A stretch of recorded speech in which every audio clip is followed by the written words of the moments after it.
मी माझ्या मनोगतामध्ये पण स्पष्ट केलं आहे की आपण महायुतीत आहोत। मी आमदार या विभागाचा झालेलो आहे। कुठे जरी असलो तरी आम्ही एका कुटुंबाचा एक भाग आहोत, म्हणून काही वेगळी भूमिका काही वेगळे विचार घेऊन हा सगळा विषय झालेला नाही। आमदार या नात्याने पुढे जात असताना अनेक कामं आम्हाला संघटनेच्या माध्यमातून किंवा प्रशासनाच्या माध्यमातून करावे लागतात आणि माझ्याबरोबर अनेक वर्षांपासून ही काम केलेली मंडळी आहे। अनेक महिन्यांपासून त्यांचं म्हणणं होतं की तुम्ही जिथे आहात काही जरी झालं तरी आपण एकाच कुटुंबात राहणार आहोत, तर तुमच्याबरोबर आम्ही इतके वर्ष काम करतोय आणि सामंत साहेबांबरोबर आंग्रे साहेबांबरोबर आम्ही हे सगळे एक कुटुंब म्हणून आम्ही काम करतो। म्हणून असं काय नाही की पक्षप्रवेश झाला आणि हे नाही, आम्ही एका कुटुंबाचे भाग आहोत। माझ्याबरोबर जी लोक आहेत ती तिकडे आजही आहेत, म्हणजे असं नाही की बीजेपीत आता माझं कोण नाही किंवा असं काय नाही। माझे जीवाभावाची लोक बीजेपीत सुद्धा आहेत। राष्ट्रवादी काँग्रेस पक्ष अजित पवार गटांचा, अजितदादा पवारचा जो पक्ष आहे त्याही गटामध्ये माझ्या जीवाभावाची लोक आहेत। आम्ही अलायन्स म्हणून काम करतो, म्हणून ह्याच्यामध्ये काही वेगळं सांगण्यासारखंही काही नाही। आता पक्ष संघटनेचे अनेक कार्यक्रम राज्य पातळीवरून आम्हाला मिळालेले आहेत, ते राबवायचे आहेत गावागावापर्यंत, तळागाळापर्यंत। स्वर्गीय बाळासाहेब ठाकरे यांची जयंती आहे 23 तारखेला। आमचा सगळ्या आमदारांचा सत्कार ठेवलेला आहे BKC ग्राउंडवर परवा 23 तारखेला, आणि मग पक्षाचे काही कार्यक्रम आम्हाला हाती घ्यावे लागतील आणि म्हणून एक त्यांना दिशा मिळावी, प्रत्येकाला जो काही समज गैरसमज जो काय असेल तो दूर व्हावा आणि मोठ्या प्रमाणामध्ये शिवसेनेची जी काय वाटचाल सुरू आहे त्याच्यासाठी आज हा घेतलेला मेळावा होता आणि त्याच्या पलीकडे तसं वेगळं काय सांगण्यासारखं किंवा तुम्हाला वाटण्यासारखं काही नाही। साहेब, तुम्ही एकीकडे राजकीय प्रश्न विचारतो, तुम्ही एकीकडे आज इथे मेळावा घेतलाय, तर दुसरीकडे विरोधक म्हणजे संजय राऊत असतील किंवा विजय वडेट्टीवार असतील यांनी असा एक दावा केलाय की उदय सामंत 20 आमदारांना घेऊन भाजपमध्ये प्रवेश करतील, असं त्यांनी राजकीय भूकंप होईल असं ते म्हणतात। तुम्ही याकडे कसं बघता? तुम्ही संजय राऊत यांना गांभीर्याने घेता, आम्ही घेत नाही। असे कितीतरी फालतू स्टेटमेंट ते रोज करत असतात आणि तुम्ही पत्रकार म्हणून तुम्ही क्वालिफाईड पत्रकार आहात, प्रोफेशनल आहात, कोणाचे प्रश्न विचारायचे? ते कधी जनतेतून निवडून आलेत का हो? त्यांच्याबरोबर एकतरी आमदार आहे का? काय त्यांची क्रेडिबिलिटी आहे समाजामध्ये?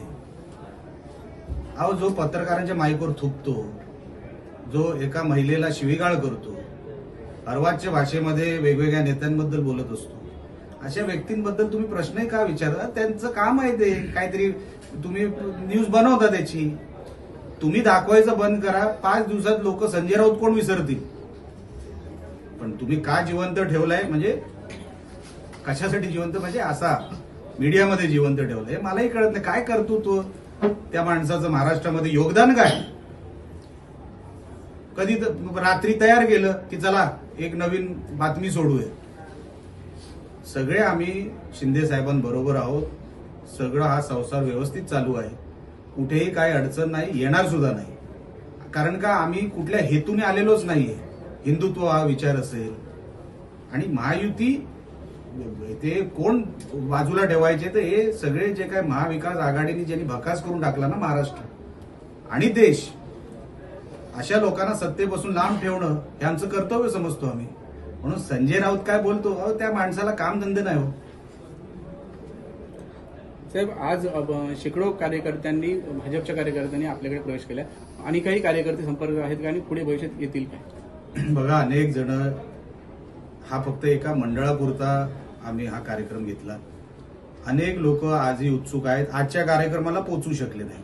असे कार्यक्रम वारंवार होत राहणार, मी माझ्या भाषणामध्ये पण बोललो, असे अनेक कार्यक्रम होत राहणार, विभागात होणार। आणि आज फक्त भारतीय जनता पक्ष असं नाही, काही उबाटाच्या कार्यकर्त्यांनी पण आमच्याकडे प्रवेश केला।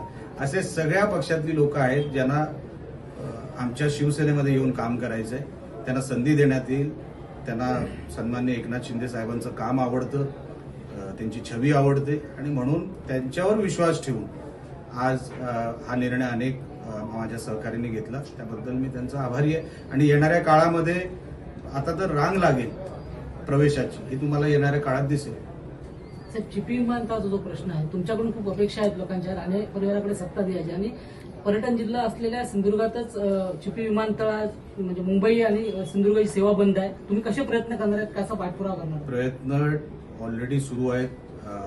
मला असं वाटतं तुम्ही सन्मान्य ज्योतिरादित्य शिंदे यांचं पत्र जे राणे साहेबांना दिलं ते आपण बघितलं नाही. ते त्या विषयाबद्दल होतं, पण चिपी विमानतळासाठी पण डीजीसीए आणि वारंवार प्रत्येक विभागामध्ये प्रत्येक मंत्रालयामध्ये साहेबांना सांगावं लागत नाही. तर हा विषय कसा हा केंद्र निगडीत आहे. डीजीसीएनी 3 वर्षाचा कॉन्ट्रॅक्ट दिला होता इंडिया म्हणजे ते अलायन्स एअरला. आता अलायन्स एअरचा 3 वर्षाचा कॉन्ट्रॅक्ट ऑक्टोबरमध्ये संपला. त्याच्यानंतर काही नवीन करार करावे लागले. ते काही प्रायव्हेट करार जे काही करावे लागले ते ऑलरेडी झालेले आहेत. पण डेन्सिटी बाजूला मोपा आल्यामुळे जी आपली डेन्सिटी कमी पडली ते वाढवायची कशी, त्याच्यामध्ये पार्किंग चार्जेस कमी केले तर काय त्याच्यामध्ये फरक पडेल. गुड्स आपले जे ह्याचे कार्गोचे प्लेन असतील त्यांना जर उतरवलं तर आपल्याला किती फरक पडेल. असा हा सगळा नेटवर्क बनवण्याचा हा सगळा विषय चालू आहे. कारण का 3 वर्षाचा कॉन्ट्रॅक्ट गव्हर्नमेंट बरोबरचा संपलेला आहे. काही नवीन प्लेयर आले त्याच्यामध्ये कॉन्ट्रॅक्टमध्ये. येणाऱ्या काळामध्ये तुम्हाला ते चिपी विमानतळ रीतसर झालेलं दिसेल, पण डेन्सिटी किती वाढेल ती आपण म्हणतो ना हळूहळू टप्प्याटप्प्याने वाढणार. कारण का मोप्याला आता जवळपास 55 विमानं डेली टेक ऑफ लँडिंग करायला लागले आणि दाबोलीमला 65. म्हणजे एवढ्या मोठ्या डेन्सिटीची बाजूला 2 एअरपोर्ट असल्यामुळे आपल्या विमानाला आपल्या एअरपोर्टला कसं ऍक्टिव्हेट करायचं ह्याच्यासाठी प्लॅन बनवला जातो. मग वाया शिर्डी कसं जायचं, वाया पुण्याला कसं जायचं, वाया बँक ते जिल्ह्याच्या हिताचंच करणार. पालकमंत्री पद मिळाल्यानंतर त्यांच्यावर एक मोठी जबाबदारी पक्षाने आणि महायुतीच्या नेत्यांनी दिलेली आहे आणि त्यांचं काम त्यांची जी काम करायची पद्धत मी इतक्या वर्षापासून बघतोय. त्यांना ते ट्रान्सपरन्सी आवडते. जे हो किंवा नाही त्याच्यामध्ये काही नसतं. म्हणून हे धंदे कधीतरी बंद झाले पाहिजे.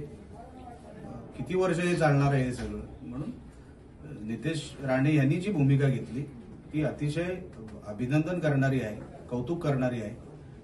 कोण हात घालत नाही त्या विषयामध्ये नितेश राणेंनी हात घातलेला आहे. म्हणून आणि ते पूर्ण करणार. एकदा त्यांनी विषय हातात घेतला की ते पूर्ण करणार. मला त्या गोष्टीची खात्री आहे.